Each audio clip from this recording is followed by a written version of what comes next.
I was in Henley-on-Thames. Without wishing to offend anyone, I would say that Henley-on-Thames is a rather conservative place, with a small C, that is, and probably with a big C too.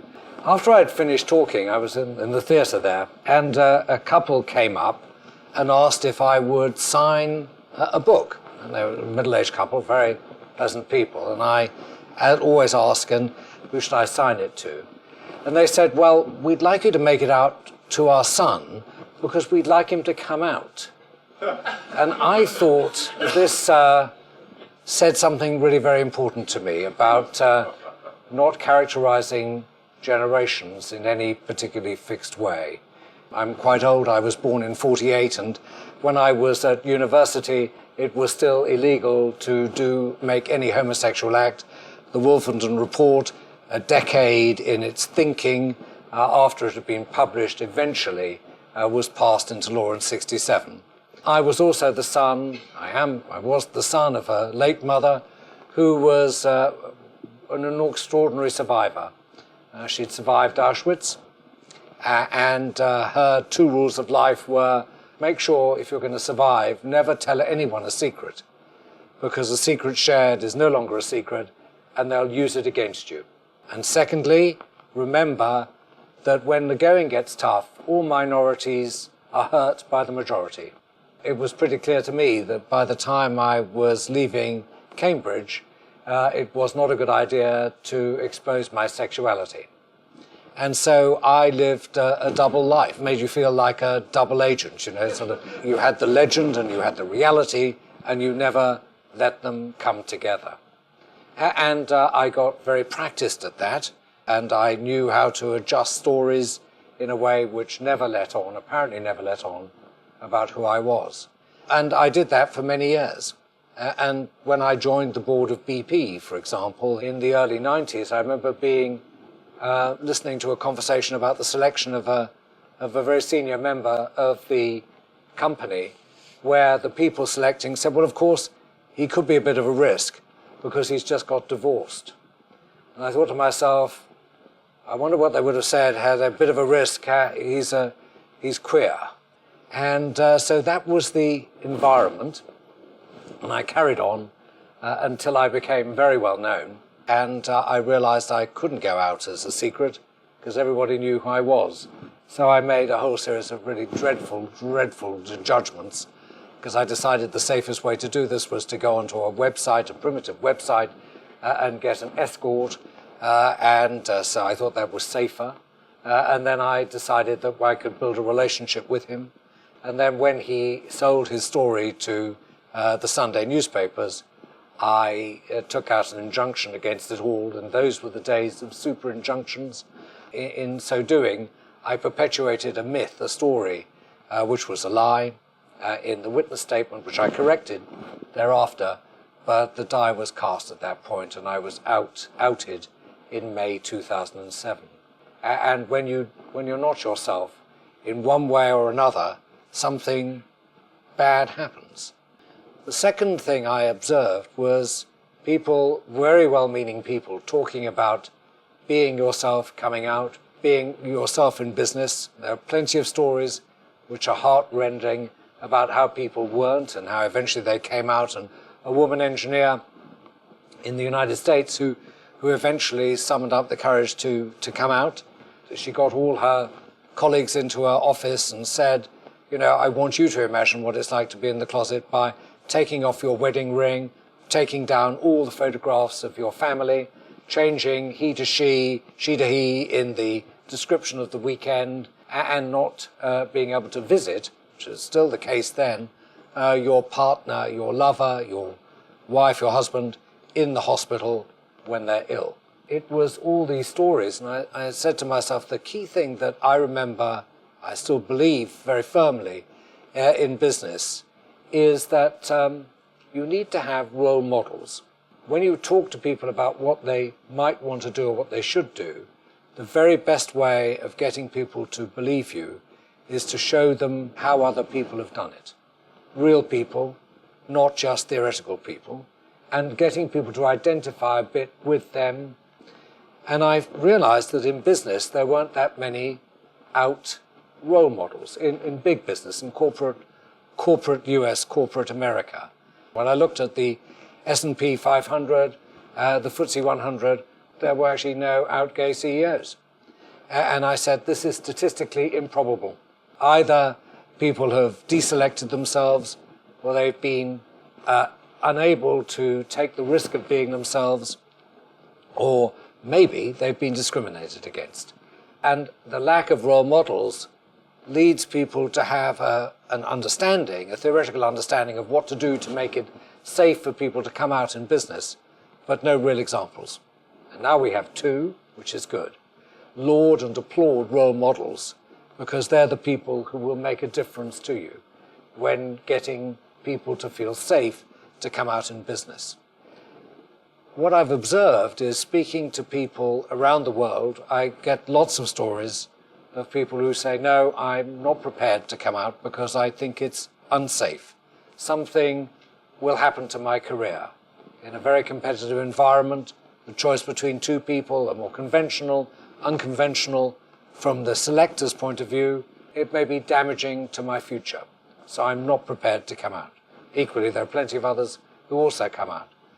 But you can see again and again, for example, plenty of students are out at university, and when they go into business, they go straight back into the closet because they're not quite sure whether it's safe to be themselves. I'd like to talk about the leaders, the CEOs, the top people in companies, to do more than just say it's a good thing, to allow LGBT people to come through their organization, but to be much more proactive, to make it part of the company's real determination, but also to provide ways of measuring what's going on, and to spend time with managers who are very hard put upon nowadays, with plenty of things to do, to give them space in their agenda so that they can spend time thinking about the people who work for them in difference, not just all the same. And that takes time. And I know because I still run large organizations, people say, well, it's all very well, John, you've told us there are 99 things, and here's the number 100. Please tell us which we should do first. I do think it's really very important to business to get engagement of teams right. It's always been my experience that it is amazing what you can do when you have a team of people who are engaged in the purpose of a business, which goes beyond just making money. It makes a huge difference in the way people create, the way they think, and the way they're prepared to work together. Egos somehow disappear when teams are really engaged. And the precursor to engagement is inclusion. And I think people test inclusion by looking at the hardest cases. They say, well, it's all very well, we've managed to make some progress on the gender gap, but if we've made no progress with different race, different sexuality, then people say, I'm not quite sure we're there yet. Are we really going to believe in engagement? We found a couple of women who'd been around one of these recruitment fairs. They were going and asking several of the very large companies what their LGBT policies were. So we naturally asked them, were they gay? And the answer was absolutely not. They were straight, but they said the single most important thing they thought, whether inclusion really worked, was whether people handled gay people well, because it was so much more of a challenge than what everybody else is doing, which is trying to get women into business.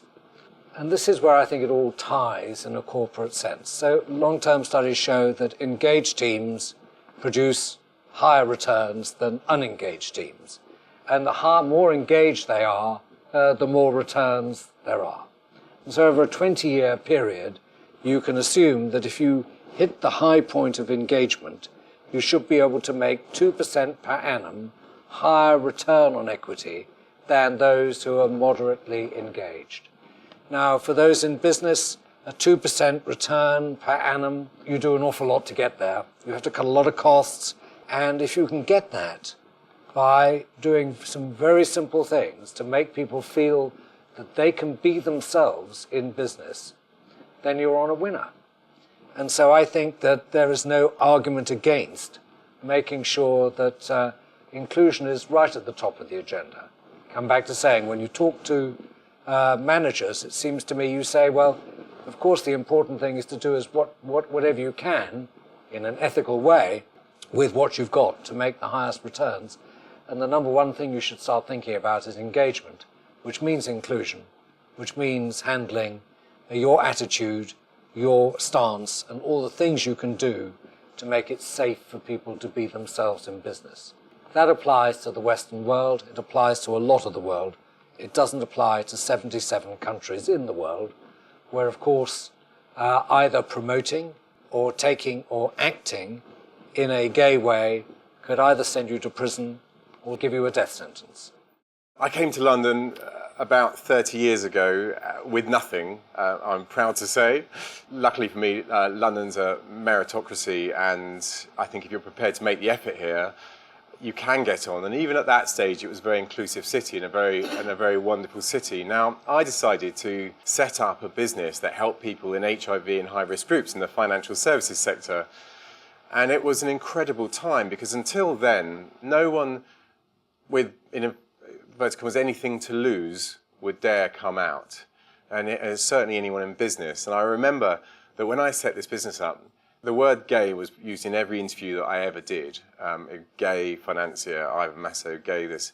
And it's taken really until very recently for that tag to be dropped, as if it's also somehow a spectacle.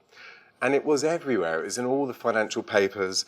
It was just sensationalized. No one in the financial services sector had come out before and just been a normal guy who goes to work in a suit. And that's when I realized that what I was doing was political. And that's when I realized that what I was doing had the ability to change the world. And in some respects, I'm very proud to be credited, or that business was credited with creating the notion of a pink pound. And of course, I saw that pink pound as being, if I could get more and more companies involved in providing financial services or providing products, services generally for the gay community, then of course the net result would be that if shareholders were on board and business was on board, it would just, in my slice of the human rights cake, the bit that I was trying to push forward, the bit I could do, which was from a business perspective, would help further this cause.